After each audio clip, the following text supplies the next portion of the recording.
Assalamualaikum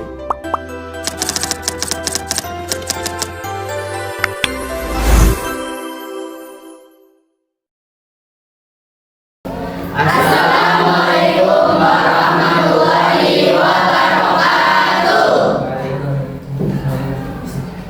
Sebelumnya kami dari kelas 11 TKP 2 kelompok 2 akan mementaskan pagelaran wayang dengan tema Detik-detik Proklamasi Indonesia.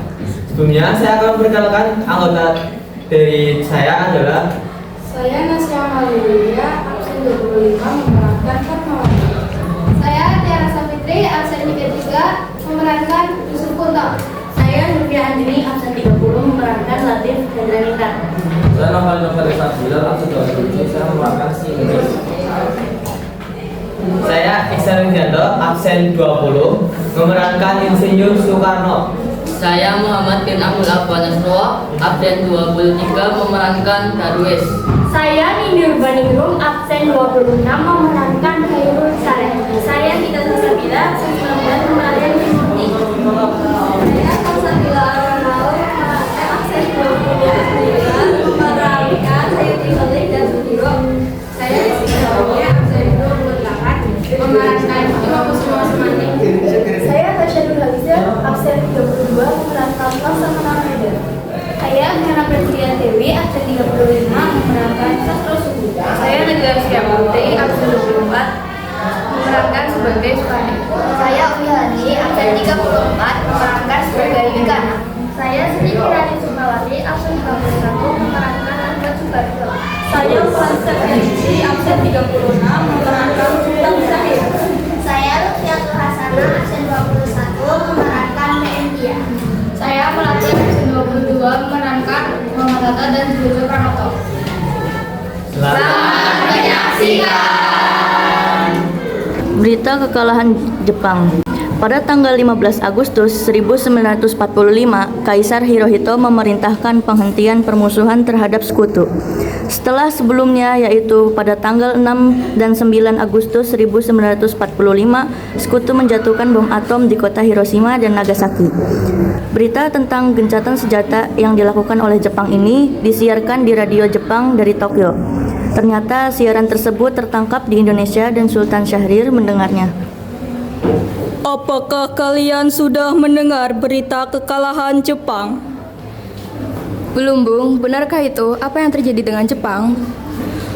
Dari yang kudengar, sekutu telah menjatuhkan bom di kota Hiroshima dan Nagasaki. Oleh sebab itu, Jepang melakukan gencatan senjata. Kalau begitu, berarti kita harus segera memproklamirkan kemerdekaan. Benar itu. Jepang sudah tak ada wewenang lagi di negeri kita. Kita harus memanfaatkan momen ini. Peristiwa Rengas Dengklok. Perdebatan golongan tua dengan golongan muda. Setelah mendengar berita kekalahan Jepang, Khairul Saleh segera merencanakan pertemuan dengan anggota golongan muda lainnya untuk membicarakan masalah proklamasi kemerdekaan. Pertemuan ini dilangsungkan di Jalan Penggangsaan Timur nomor 17 Jakarta pukul 20 WIB. Teman-teman sekalian, sudahkah kalian mendengar berita tentang kekalahan Jepang? Belum, kawan. Dari mana engkau tahu tentang itu? Barusan, saya dan Sukarni berkumpul dengan Syahrir. Ia mendengar siaran radio Jepang yang mengumumkan berita tentang gencatan senjata itu. Berarti negara kita sekarang dalam kondisi vacuum of power. Benar, demikian. Saya mengumpulkan kalian semua di sini untuk membicarakan masalah itu. Kita harus memanfaatkan situasi ini untuk memproklamirkan kemerdekaan.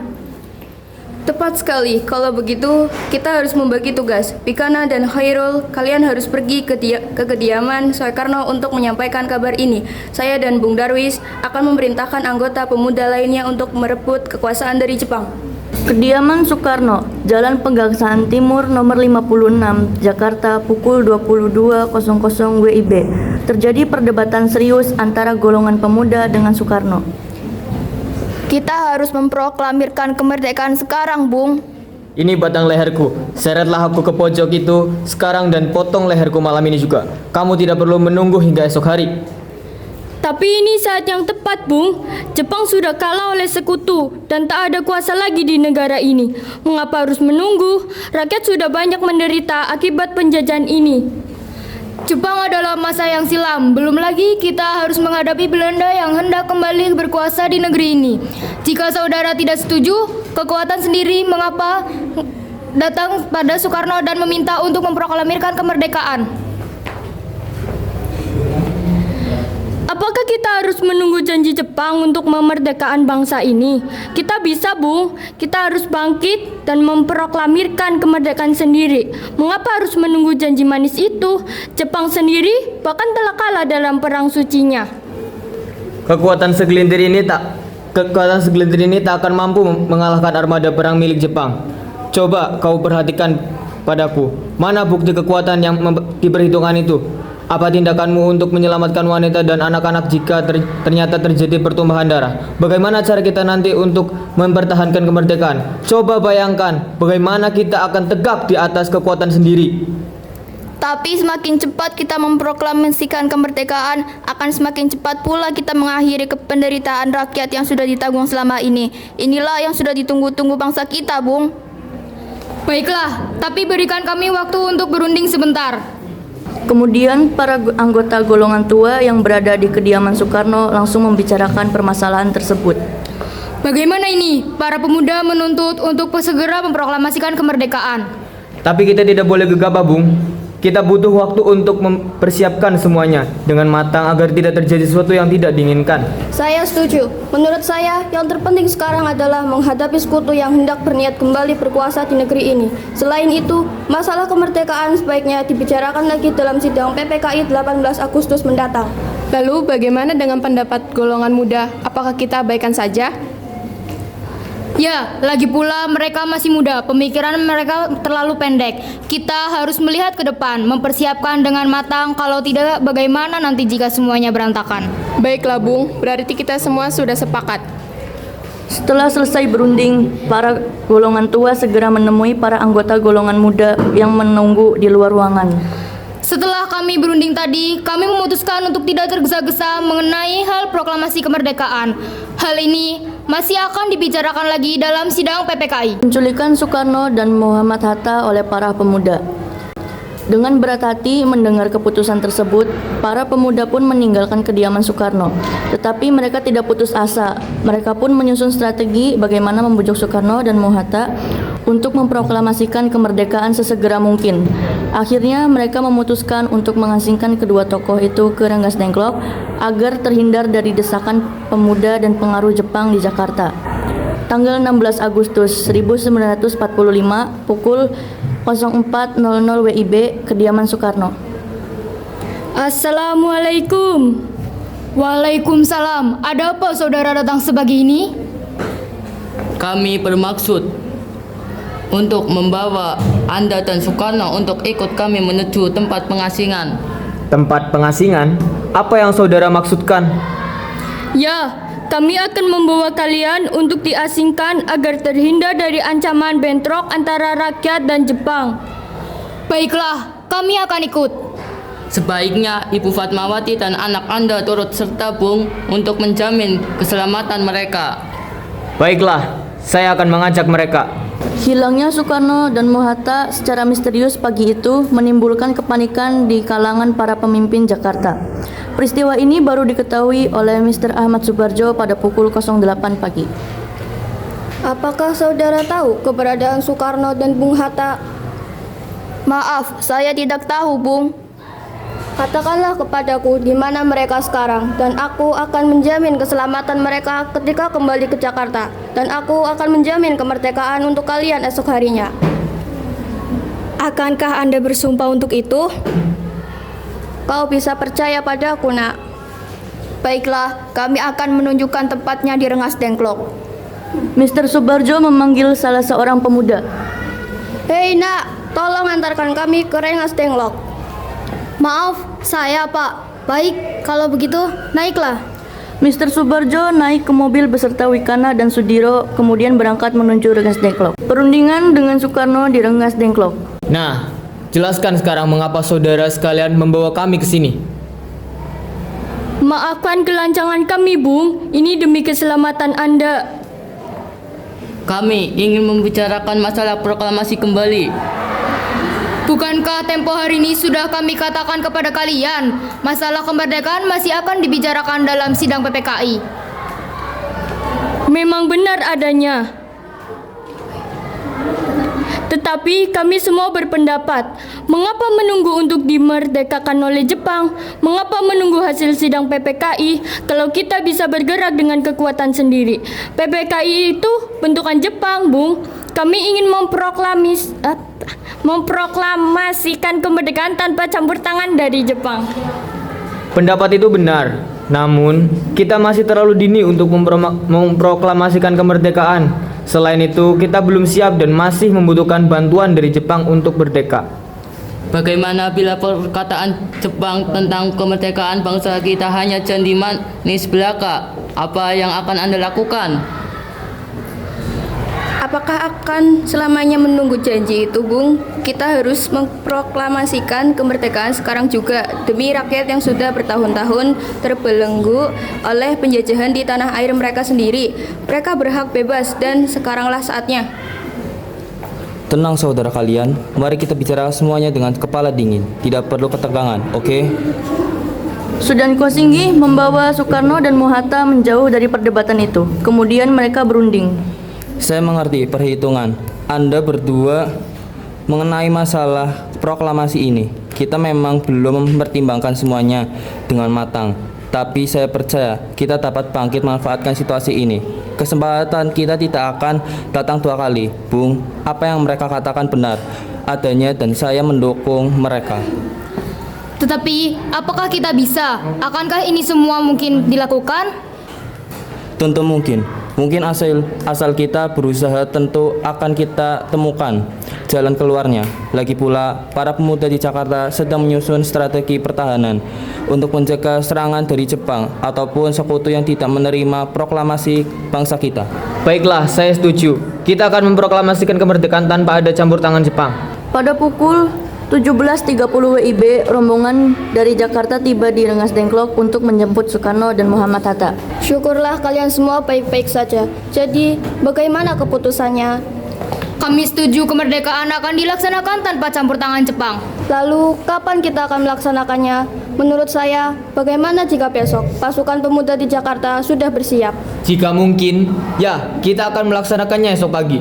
Selesailah perundingan di Rengas Dengklok. Semua anggota dan golongan tua maupun muda kembali ke Jakarta untuk membahas lanjut rencana proklamasi kemerdekaan tanggal 17 Agustus 1945. Rumah Laksamana Maeda, perumusan teks proklamasi tanggal 16 Agustus 1945 pukul 23 WIB, rombongan dari Jakarta. Bagaimana kita membicarakan naskah proklamasi untuk mendeklarasi kemerdekaan kita? Kita butuh tempat untuk membahasnya, Bung. Tapi hari sudah malam dan pihak Jepang tak mungkin mengizinkan kita melakukan kegiatan sekarang. Apalagi jika mereka tahu bahwa kita hendak membicarakan rencana proklamasi. Saya punya ide. Kita akan meminjam rumah perwira Jepang Laksamana Maeda. Rombongan kemudian berangkat ke rumah Laksamana Maeda di Jalan Imam Bonjol nomor 1. Mr. Subarjo mengetuk pintu. Selamat malam, ada apa Bung? Maaf, kami mengganggu Anda malam-malam begini. Kami perlu tempat untuk membicarakan rencana kemerdekaan yang akan dilangsungkan esok hari. Benarkah itu? Kalau begitu, masuklah. Saya turut gembira mendengar kabar ini. Silahkan gunakan ruangan yang kalian butuhkan. Saya akan pergi istirahat dulu. Terima kasih, Pak Perwira. Perumusan teks proklamasi dilakukan di rumah makan Maeda.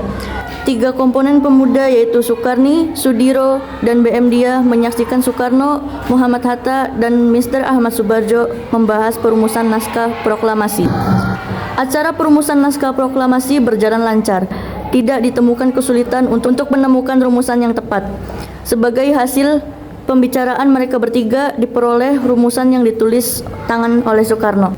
Pada tanggal 17 Agustus 1945 pukul 04.00 WIB dibacakanlah rumusan naskah proklamasi untuk yang pertama kalinya. Di depan para hadirin yang berada di rumah Maeda langsung disetujui. Namun kemudian timbullah persoalan tentang siapa saja yang akan menandatangani naskah proklamasi. Menurut saya, sebaiknya naskah ini jangan ditandatangani oleh anggota PPKI. Memangnya kenapa? Lantas siapa yang akan menandatanganinya? PPKI kan lembaga bentukan Jepang. Kita harus sepakat tadi untuk melaksanakan proklamasi tanpa campur tangan Jepang. Kau benar, Nak. Bagaimana ini, Bung? Adakah dari kalian yang punya pendapat untuk menyelesaikan masalah ini? Bagaimana jika naskah ini ditandatangani oleh hadirin yang datang saat ini, seperti Amerika ketika mendatangi teks deklarasinya? Jangan, kita tidak boleh meniru. Kita harus berbeda dari bangsa lain. Lalu, bagaimana Bung Karno? Karena ini semua berkat jasa-jasa Indonesia, berarti atas nama bangsa Indonesia. Saya setuju, dan saya punya usul yang menandatangani teks cukup 2 orang saja, yaitu Anda dan Bung Hatta sebagai wakil dari bangsa Indonesia. Bagaimana? Usul yang bagus. Bagaimana hadirin? Kami setuju. Setelah semua setuju, Soekarno memerintahkan Sayuti Milik untuk mengetik teks proklamasi. Tolong kau ketik teks proklamasi ini. Jagalah teks ini baik-baik. Baik, Bung. Sayuti Milik dengan segera mengetik teks tersebut. Sayuti Milik pun mengetik teks tersebut. Semua persiapan proklamasi rampung pada pukul 04.30 WIB. Lalu semua hadirin pulang ke rumah masing-masing dengan perasaan gembira. Kemudian para pemuda mengirimkan kurir-kurir untuk menyampaikan bahwa saat proklamasi telah tiba. Mereka juga mengatur pelaksanaan penyiaran berita proklamasi kemerdekaan, menyebarkan beberapa pamflet ke penjuru Jakarta dan sekitarnya. Pengeras suara diusahakan adanya.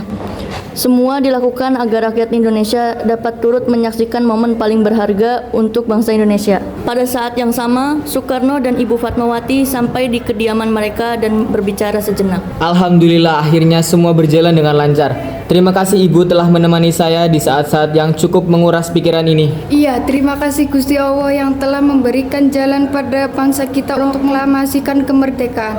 Oh iya Pak, apakah kalian sudah merencanakan bagaimana proklamasi besok akan berlangsung? Sudah, kita akan melaksanakan upacara bendera yang nanti akan diiringi lagu Indonesia Raya karya Bung Supratman. Bukankah kita belum punya bendera, lantas bagaimana? Ya ampun, Bapak sampai lupa, Bu. Kalau begitu bagaimana jika Ibu saja yang menjahitkan bendera? Tapi Ibu tidak punya kain, Pak. Kain yang ada hanya kain merah putih. Apakah tidak apa-apa? Tentu saja. Buatlah bendera yang sederhana. Yang penting kita sudah berusaha untuk menyediakannya. Baiklah, Pak. Dan Ibu punya ide. Kita namakan saja bendera Sang Saka Merah Putih. Bagaimana? Ide yang bagus. Ya, bendera pusaka Sang Saka dan warnanya merah putih menjadi Sang Saka Merah Putih. Brilian. Ya sudah, sebaiknya Bapak bersiap sana menyusun pidato yang nanti akan Bapak bacakan. Proklamasi Kemerdekaan. Hari Jumat pada tanggal 17 Agustus 1945 pukul 10 WIB di Jalan Pegangsaan Timur nomor 56 dilangsungkan proklamasi kemerdekaan Indonesia. Sesaat sebelum upacara dimulai, Trimurti, tolong Anda kibarkan bendera merah putih ini sebagai tanda awal kejayaan bangsa ini. Soekarno sambil menyerahkan bendera. Siap, Bung. Saya akan menyuruh anak didik saya untuk mengibarkannya. Trimurti memanggil Suhud dan Latif. Hei kalian, jaga baik-baik bendera ini. Kalian mendapat kehormatan untuk mengibarkan bendera ini untuk pertama kalinya dalam sejarah Indonesia. Siap, Komandan. Kami tak akan mengecewakan Anda. Tiba saatnya upacara proklamasi kemerdekaan Indonesia. Tokoh-tokoh pejuang Indonesia telah hadir di lokasi, di antaranya yaitu Mr. A.A. Maramis, Hos Cokro Aminoto, Oto Iskandar Dinata, Ki Hajar Dewantoro, dan M. Tabrani, dan lain-lain. Suasana menjadi sangat hening. Soekarno dan Hatta dipersilakan maju beberapa langkah dari tempatnya semula. Soekarno mendekati mikrofon dengan suaranya yang lantang dan mantap. Soekarno pun membacakan pidato pendahuluan sebelum beliau membacakan teks proklamasi. Saudara-saudara sekalian, saya telah meminta saudara hadir di sini untuk menyaksikan peristiwa maha penting dalam sejarah bangsa kita. Berpuluh-puluh tahun kita bangsa Indonesia telah berjuang untuk merdeka. Bahkan telah beratus-ratus tahun lamanya, gelombang aksi kita tidak putus dalam berjuang untuk memerdekakan negeri ini. kita jatuh bangun menyusun kekuatan untuk menggapai cita-cita Indonesia bebas dari penjajahan bangsa lain. Semalam, kami para pemuda, kami para pemuka-pemuka rakyat Indonesia dari berbagai penjuru bergabung untuk memusyawarakan, dan permusyawaratan itu seia sekata berkata, inilah saatnya bagi kita untuk mengorbankan api revolusi kemerdekaan Indonesia. Saudara sekalian, dengan ini kami menyatakan kebulatan tekad itu. Dengarkanlah proklamasi kami. Proklamasi. Kami, bangsa Indonesia, dengan ini menyatakan kemerdekaan bangsa Indonesia. Hal-hal yang mengenai pemindahan kekuasaan dan lain-lain diselenggarakan dengan cara seksama dan dalam tempo yang sesingkat-singkatnya. Jakarta, hari 17 bulan 8 tahun 1945. Atas nama bangsa Indonesia, Soekarno-Hatta. Merdeka! Merdeka! Kemudian dikibarkanlah bendera sangsaka merah putih diiringi lagu Indonesia Raya. Hadirin turut menyanyikan lagu kebangsaan Indonesia Raya tersebut. Peristiwa proklamasi ini memang hanya berlangsung sebentar, namun peristiwa itu telah mengubah segala sendi kehidupan bangsa Indonesia. Peristiwa proklamasi kemerdekaan telah menjadi momentum puncak perjuangan bangsa Indonesia. Oleh karena itu, kita sebagai generasi penerus bangsa harus berprestasi dalam rangka mengisi kemerdekaan tersebut. Bukan malah menodainya. Kita harus bisa membalas budi para pejuang tanah air zaman dahulu dengan cara mempertahankan kemerdekaan ini.